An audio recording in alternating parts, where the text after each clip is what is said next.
Hello guys, have you ever played Brawlhalla? With over 50 legends to choose from, you're bound to fall in love with or utterly despise several of the characters. So we asked and you voted for your least favorite legends to play against. Welcome to Clash of Games, your source of educational and entertaining gaming content featuring your most beloved games. We deliver fresh, new, and fun videos just for you. So don't forget to leave a like for this video and subscribe to see more of our gaming content. For those of you who don't know, the Legends of Brawlhalla are playable personas in the game. Each legend has its own unique weapon combinations, signature moves, also known as SIGs, and base stats. 9 random legends are playable for each week, determined by the weekly legend rotation. Legends are available for purchase to guarantee your favorite fighter is always accessible. Let's jump in and compare the top 10 worst legends to play against in Brawlhalla. Coming in at number 10, we have Jaeyun. Jaeyun is the legendary mercenary who traveled the seas of the Old Kingdom on the back of Imugi, a dragon turtle. The story goes that he was given 3 wishes upon rescuing a unicorn lion soul from the Goblin King, and lost them all together playing poker against a fox spirit. Later on, Jaeyun became famous for his 5-year quest to help Imugi become a true dragon. He will always be known as the most overpowered legend in Brawlhalla history. Mid-2020 Jaeyun was played at every level, everywhere. With the release of the Great Sword NJ, it was necessary to play this weapon or you're putting yourself at a disadvantage. The Great Sword is harder to grasp as many of the moves have newer concepts and therefore less coverage on them. Once Jaeyun got patched, he was nowhere near as hard to play against, and frankly his play rate dropped severely. Jaeyun made this list largely because of the number of people who quit the game because he was too powerful. Okay, at number 9 we have Lord Vraxx.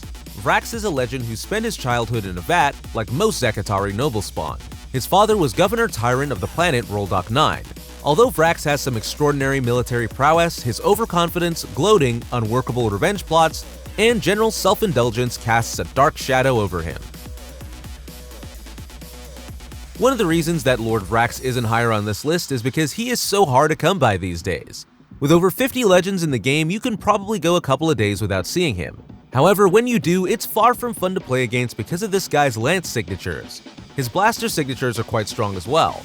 When you fight Lord Vraxx, you know the match will involve too many signatures, so the opponents hope you'll disconnect before the fight even starts.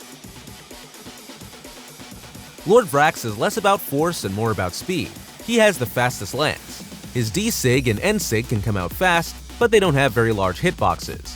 One move that does have a lot of force is his Lance D-Sig. However, this move does tend to miss a lot and is easily predictable.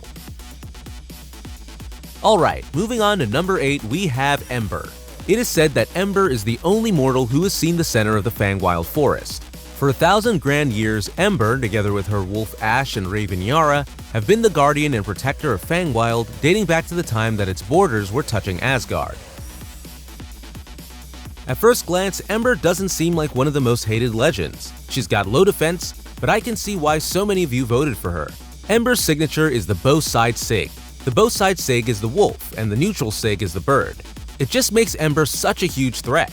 Both options can make it very difficult for opponents to dodge. Low-level Ember players are known for spamming the bow side sig, and it really does seem unplayable for many people who start the game.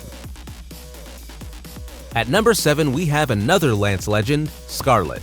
Scarlet Dashwood is known to be the only female boxing champion of England. But not only that, she was also the youngest person to ever have been elected to the Royal Society.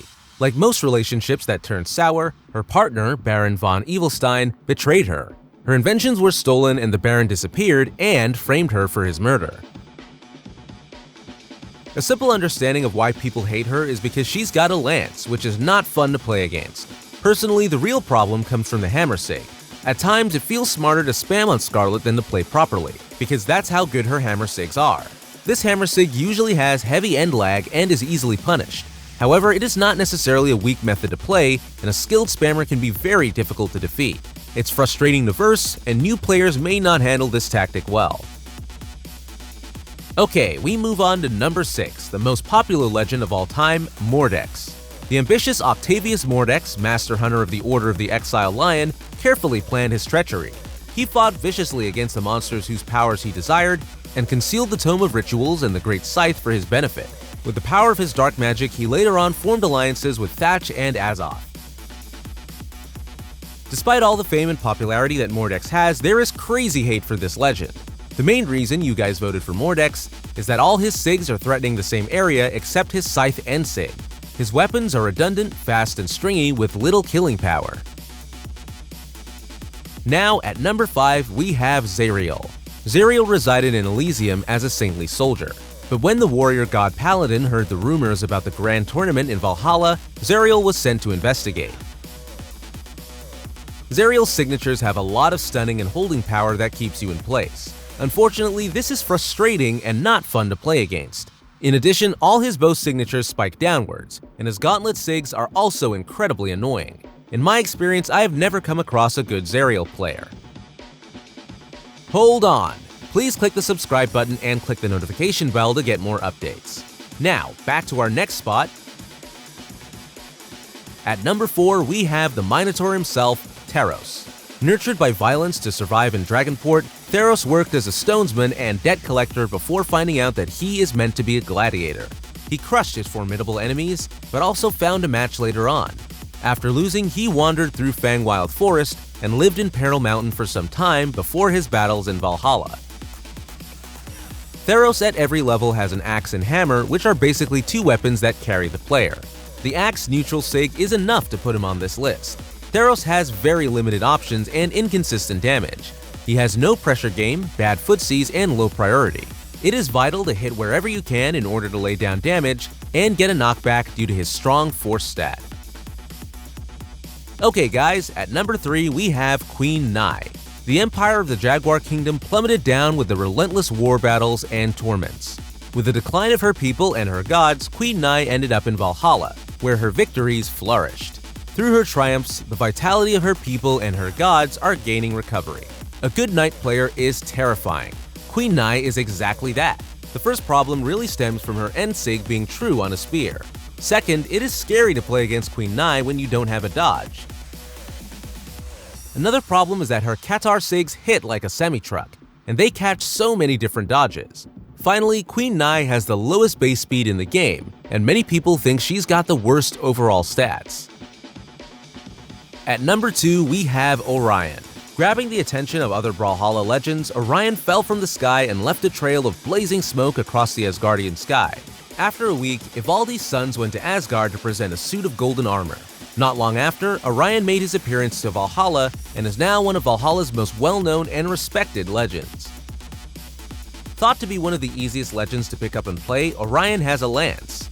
While it is possible to jump over his sigs, they are fast and cover just about all the area needed to hit and kill somebody from a safe distance. The spear's ground pound and recovery gets spammed in other than this sig, but it usually doesn't kill. So essentially, Orion spamming makes sense why he was voted to be so high on this list. And at number 1, we have Rayman. In one of his many adventures from the Glade of Dreams, Rayman set forth to venture deep into the forest, in search of the Host Horn of Lums. One day, he chanced upon a huge golden hall, and the cheers of the crowd drew him in. This is how he discovered the Grand Tournament of Valhalla. The most hated legend to play against is Rayman.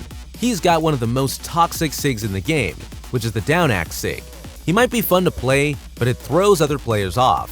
Due to his unpopularity, he is the worst character to play against in Brawlhalla. Thank you for watching this video and winding up today's content. Before wrapping up, subscribe to Clash of Games to watch more incredible videos in the future. Please stay connected with us. See you in the next video. Bye!